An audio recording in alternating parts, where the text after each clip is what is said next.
वक्फ कानून पर all India Muslim personal law board का बयान सामने आया है। ये वक्फ कानून हमें मंजूर नहीं है। सरकार वक्फ की जमीन लेना चाहती है, हमने उसी को रोकने की कोशिश की है।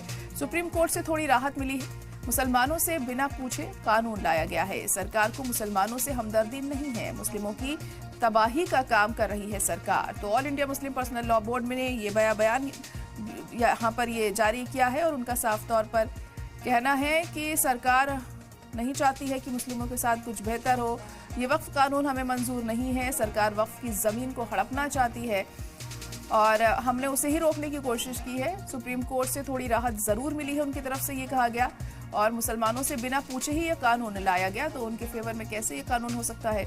सरकार को मुसलमानों से हमदर्दी नहीं है। ये तमाम बातें all India Muslim personal law board की तरफ से कही गई।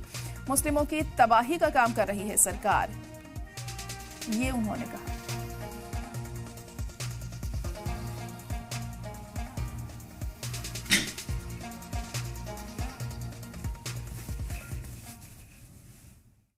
तो हम समझते हैं कि ये बहुत ही डेंजरस एक्ट है। इसके जरिए जगह जगह लॉ एंड ऑर्डर के प्रॉब्लम क्रिएट करने का मंसूबा बनाया जा रहा है।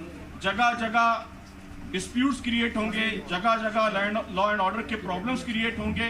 तो पूरे मुल्क में पोलराइजेशन, नफरत, तफरीक, इसकी फिजा पैदा करने के लिए यह एक्ट लाया गया है।